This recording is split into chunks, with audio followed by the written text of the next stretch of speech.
Welcome to International News Today. Please subscribe to our channel for daily updates.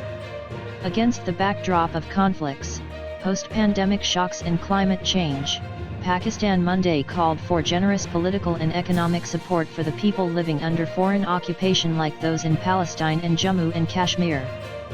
For developing countries, a first priority is poverty reduction, especially in crisis and conflict situations, Ambassador Munir Akram told the UN Commission on Population and Development, saying that Pakistan recognized the importance of population strategies, especially dealing with health and related social issues.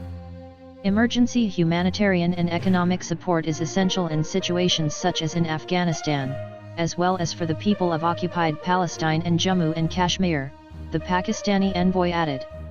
He underscored the need for understanding population dynamics as societies around the world strive to achieve the ambitious and holistic 2030 Sustainable Development Goals, SDGs. An educated, skilled, healthy and empowered population is the key driver of development. A people which is ignorant and uneducated and enfeebled by disease and unemployment is a drag on development and a recipe for persistent and growing poverty.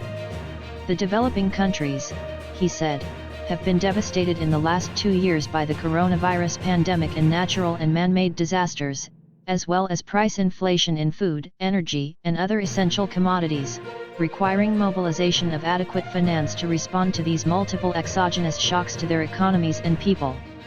Ambassador Akram endorsed the call by UN Secretary-General and in the FFD, Financing for Development, Declaration for larger concessional assistance, debt relief, reallocation of unutilized SDRs, special drawing rights, larger financing from the IMF and regional banks, and mobilization of the promised $100 billion annually in climate finance, to enable developing countries to recover from these crises and revive their economies.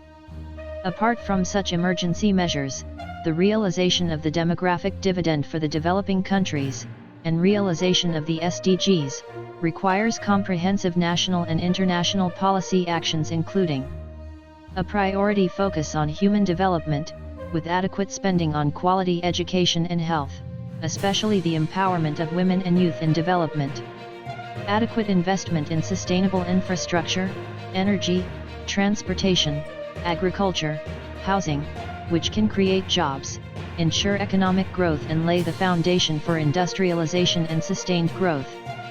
The construction of an equitable international financial architecture, including a fair international tax system. Reform of the world trade regime to allow developing countries preferential and full access to global markets for goods and services to enable export-led growth. Overcoming the growing digital divide between the industrial and developing countries, and halting and reversing the outflow of billions each year in illicit financial flows from developing countries. Thank you for watching and please subscribe to our channel International News Today.